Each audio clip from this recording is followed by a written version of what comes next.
अरे दुष्ट सुअर, तू गांव वालों को तकलीफ देकर आराम से यहाँ पर मस्ती कर रहा है। मैं तुझे जिंदा नहीं छोड़ूंगा। इतना कहकर भोला सुअर की तरफ बढ़ता है। सुअर भी इतना खूंखार था कि वह भी भोला पर हमला करने के लिए उसकी तरफ बढ़ता है। सुअर जैसे ही भोला के ऊपर छलांग मारता है, तभी भोला अपनी तलवार को सुअर के सीने में उतार देता है। इस प्रकार वह दुष्ट सुअर भोला के हाथों मारा जाता है। सुअर तो मर गया, चलो अब इसे अपने कंधों पर उठाकर ले चलता हूँ। इतना कहकर भोला उस सुअर को अपने कंधों पर लाद कर चल देता है।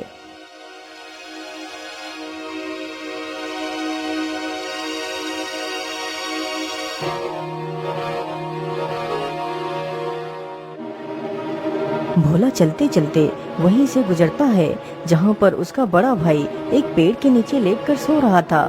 अरे बड़े भैया तो यहाँ पर सोए हुए हैं, चलो मैं उन्हें जगाकर अपने साथ ले चलता हूँ। कहीं किसी जंगली जानवर ने इन्हें यहाँ पर देख लिया तो उन्हें नुकसान भी पहुँचा सकते हैं। अरे भैया उठिए और देखिए, मैं उस सुअर को मार कर ले आया हूँ। भोला के इतना बोलते ही राकेश की आंखें खुल जाती हैं। भोला के कंधों पर उस सुअर की लाश को देखकर राकेश की तो आंखें फटी की फटी रह जाती हैं। अरे भोला, तुमने अकेले ही सुअर को मार दिया। तुम तो कितने वीर हो। भैया ये सारा कमाल इस तलवार का है। लेकिन भोला, सारा कमाल इस तलवार का है, वो कैसे? मैं कुछ समझा नहीं। फिर भोला सारी कहानी अपने बड़े भाई को सुनाता है। ओह अच्छा, तो कमाल इस तलवार का है। मुझे कुछ भी करके इस सुअर को हथियाना होगा।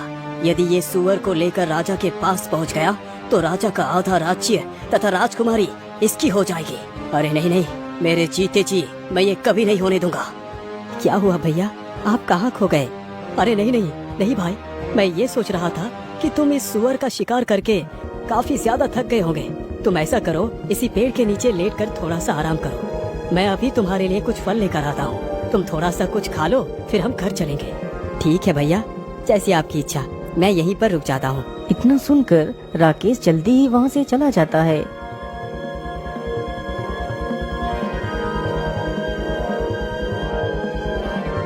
राकेश चलते चलते एक आम के पेड़ के पास पहुँचता है।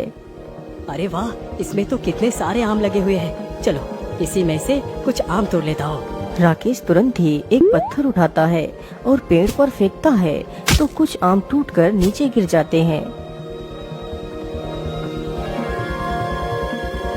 मैं ऐसा करता हूँ, इन आमों के ऊपर इन जहरीले पत्तियों का रस लगा देता हूँ। भोला जैसे ही आम खाएगा तो उसका काम तमाम हो जाएगा।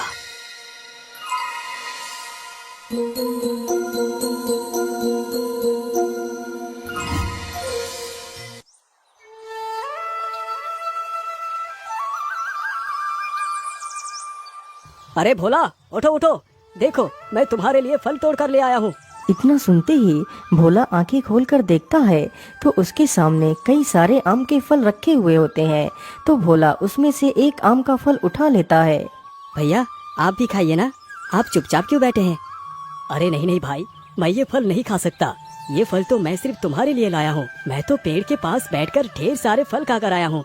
अब तो मेरे पेट में बिल्कुल भी जगह नहीं बची है कि मैं कुछ और खाऊं।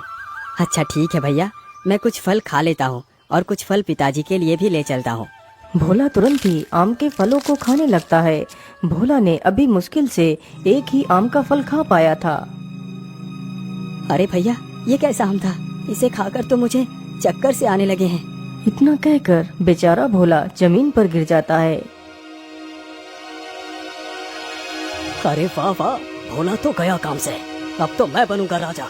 चलो मैं ऐसा करता हूँ, इसकी लाश को कहीं दूर झाड़ियों में दफना देता हूँ।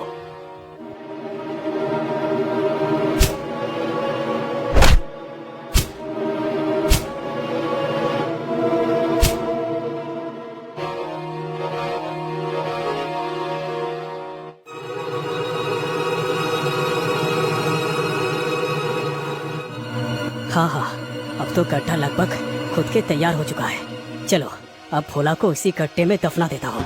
राकेश तुरंत ही भोला का एक हाथ पकड़कर उसे खींचता हुआ गड्ढे के पास ले जाता है और उसे गड्ढे में गिरा देता है। फिर उसके ऊपर मिट्टी डालने लगता है। कुछ देर में ही राकेश ने भोला को मिट्टी से ढक दिया। राकेश जल्दी ही उस मृत सुअर को अपने कंधे पर रखता है और महल की तरफ चल देता है। राकेश चलते चलते जल्दी ही महल में पहुंच जाता है। राजा राकेश के कंधे पर लदे उस सुअर को देखकर आश्चर्य में पड़ जाता है। आखिर इसके जैसा मूर्ख और घमंडी इंसान मेरा दामाद बनेगा। यदि मैंने अपना राज्य इसके हाथों में सौंप दिया तो मेरे सारे राज्य का विनाश ये खुद ही कर देगा। अब क्या करूं? मैं अपने वचन से पीछे भी नहीं हट सकता। क्या हुआ महाराज, आप किस चिंता में डूब गए? आपने अभी भी विवाह की तैयारी नहीं की? अरे बेटा, मैं तुम्हारा विवाह अपनी पुत्री से अवश्य कराऊंगा, लेकिन अभी नहीं। पंडित जी ने बताया है अभी 7 दिनों तक मुहूर्त अच्छा नहीं है, इसीलिए हम तुम्हारा विवाह और अपना आधा राज्य इन 7 दिनों के बाद ही देंगे। ठीक है महाराज, मुझे इससे कोई भी आपत्ति नहीं।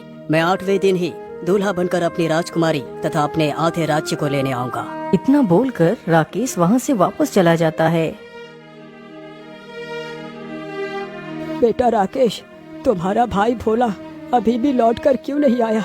वो भी तो सुअर का शिकार करने के लिए गया था। अरे पिताजी, आप मेरा दिमाग क्यों खा रहे हैं? मुझे क्या पता भोला कहाँ गया। आप खुद ही चले जाइए और भोला को ढूंढ कर ले आइए। लेकिन बेटा, तुम तो अच्छी तरह जानते हो कि मैं उठ चल नहीं सकता। बेटा, तुम खुद जाकर देख आओ तुम्हारा भाई कहाँ है। पिताजी, मैं कहीं नहीं जाऊंगा। यदि वो वापस नहीं आया तो इसका मतलब उसे किसी जंगली जानवर ने खा लिया होगा। अरे नहीं नहीं बेटा, तुम ये कैसी बातें कर रहे हो? तुम इतने कठोर मत बनो। ये मत भूलो कि वो तुम्हारा ही भाई है। बेटा, बुरे वक्त में एक भाई ही दूसरे भाई का सहारा बनता है।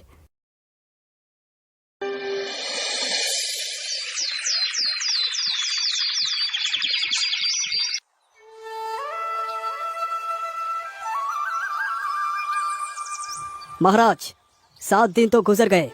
आज तो शुभ मुहूर्त है। आप जल्दी से मेरा विवाह राजकुमारी से कर मुझे अपनी आधा संपत्ति दे दीजिए। हे भगवान, क्या मेरी पुत्री का भाग्य इसी दुष्ट के भाग्य से जोड़ दिया है? यदि ऐसी बात है प्रभु, तो मैं खुशी खुशी अपनी पुत्री का विवाह इसी के साथ करने के लिए तैयार हूँ। ठीक है, जरा बैठो। मैं अपने पूरे राज्य में अपनी बेटी के विवाह की घोषणा करवा दूं। मंत्री जी, जाइए और राजकुमारी के विवाह की घोषणा करवा दीजिए और कह दीजिए कि सभी लोग जल्दी से जल्दी राजकुमारी के विवाह में शामिल हो। सुनो सुनो सुनो, राजा की पुत्री का आज विवाह है, इसलिए सभी लोग राजा के महल में जल्दी से जल्दी पहुंच जाइए।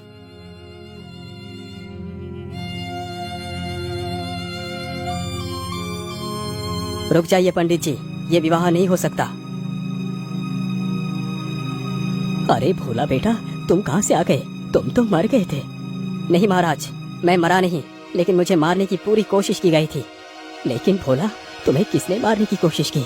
बताओ मुझे। महाराज, मुझे मारने वाला कोई और नहीं बल्कि मेरे बड़े भैया ही है। लेकिन भोला, तुम इतने दिनों से थे कहाँ? फिर भोला अपनी सारी कहानी वहाँ पर खड़े सभी लोगों को सुनाने लगता है।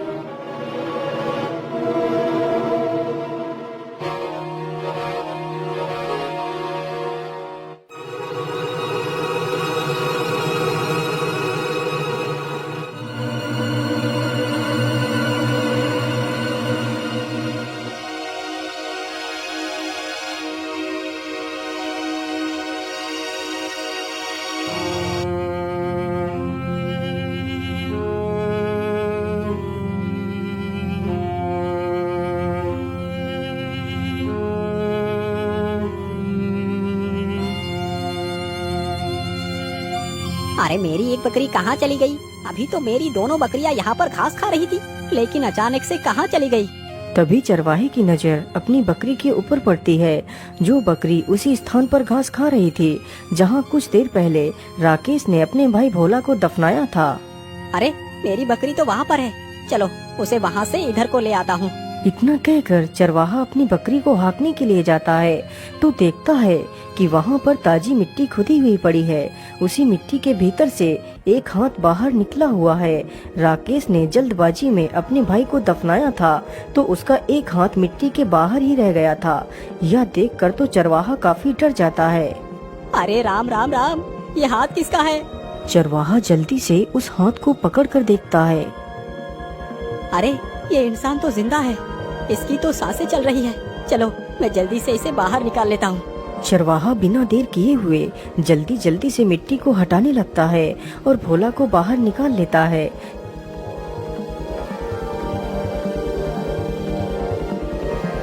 अरे भाग्यवान, तुम जरा इसका ध्यान रखना, मैं अभी वैद्य जी को बुला कर ले आता हूँ। चरवाहा तुरंत ही वैद्य के घर जाता है। वैद्य जी, जल्दी से हमारे साथ चलिए। मुझे एक युवक बेहोशी के हालत में मिला है, आप जल्दी से चलकर उसे देख लीजिए। चरवाहे की यह बात सुनकर वैद्य उसके घर जाकर देखता है तो भोला की सांसें चल रही होती हैं, लेकिन उसे होश नहीं आया हुआ होता है। अरे भाई, मैं तुम्हें एक औषधि देता हूँ, तुम उस औषधि को पीसकर रोज इसके तलवों पर मलना। यदि ईश्वर ने चाहा तो यह युवक जल्दी ही ठीक हो जाएगा।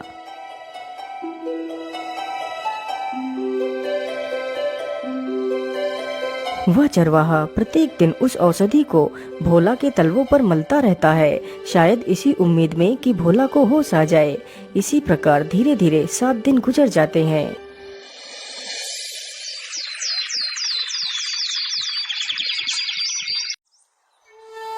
अरे भाग्यवान, तुम कहाँ हो? तुम कहाँ हो भाग्यवान? अरे क्या हुआ? आप इतना हाफ क्यों रहे हैं? बताइए क्या बात है? अरे भाग्यवान, आज राजा की पुत्री का विवाह है और जिसके साथ राजकुमारी का विवाह होने जा रहा है उसका नाम राकेश है। तुम जल्दी से तैयार हो जाओ, हमें अभी निकलना है। उन दोनों पति पत्नी की यह बातें जब भोला के कानों में पड़ती हैं तो उसे होश आ जाता है। अरे भाग्यवान, देखो इसे होश आ गया, हमारे मेहनत रंग लाई। भाग्यवान, तुम कौन हो युवक और तुम्हारा क्या नाम है? फिर भोला अपनी सारी दास्तान उस चरवाहे को सुनाता है। तो इसका मतलब धन के लालच में आकर तुम्हारे भाई ने ही तुम्हें मारने की कोशिश की। अरे भाग्यवान, तुम सुनती हो, आज तक मैं यही कहता रहा कि काश मेरा भी कोई भाई होता, लेकिन भाग्यवान, क्या भाई ऐसे होते हैं जो जरा से पैसे के लालच में अपने ही भाई का गला घोट देते हैं? यदि भाई ऐसे होते हैं तो ठीक है भाग्यवान कि मेरा कोई भाई नहीं है, मैं तो बिना भाई के ही ठीक हूँ। शांत हो जाओ पुत्र, तुम्हारे दुष्ट भाई को इसकी सजा जरूर मिलेगी और राजकुमारी के साथ तुम्हारा ही विवाह होगा और तुम ही बनोगे इस राज्य के राजा। सिपाही, इस दुष्ट को लेकर जाओ और फांसी पर चढ़ा दो। भैया, मुझे माफ कर दो, मैं धन के लालच में आकर ये भूल चुका था कि तुम मेरे ही भाई हो। मैंने तुम्हें मारने के लिए कोई कसर नहीं छोड़ी। इसकी सजा तो मुझे मिलनी ही चाहिए, लेकिन मेरे भाई, हो सके तो मेरी भूल को क्षमा कर देना। यदि तुमने मुझे क्षमा नहीं किया तो मैं मरकर भी तड़पता रहूंगा। चलो सैनिकों, मैं आपके साथ चलने के लिए तैयार हूँ। रुक जाओ सैनिकों, छोड़ दो मेरे भाई को। अरे बेटा, तुम ये क्या कर रहे हो? तुम अपने कातिल पर रहम दिखा रहे हो। महाराज, मुझे क्षमा कर दीजिए। मैं मानता हूँ कि मेरे भाई ने जो भी किया है वो बहुत गलत था, लेकिन उसने अपनी गलती को स्वीकार लिया है। महाराज, जो गलती उसने की वो गलती मैं नहीं कर सकता। अपने आंखों के सामने ही अपने भाई को मरता हुआ भला कौन देख पाएगा? यदि मेरे साथ मेरे भाई ही नहीं रहा तो ये राज्य पाठ, धन संपत्ति किस काम की? इसीलिए महाराज, मैं आपसे विनती करता हूँ कि आप मेरे भाई को क्षमा कर दीजिए, उसे बख्श दीजिए। महाराज, भोला, तुम महान हो, तुम महान हो भोला। तुम मेरे आधे राज्य नहीं बल्कि तुम्हें पूरे संसार का राजा बना दिया जाए तो वो भी गलत नहीं होगा। तुम एक राजा बनने के योग्य हो, इसीलिए तुम्हें आज से ही अपने राज्य का राजा घोषित करता हूँ। फिर बड़े धूमधाम से भोला का विवाह राजकुमारी के साथ कर दिया जाता है और भोला को ही उस राज्य का राजा बना दिया जाता है।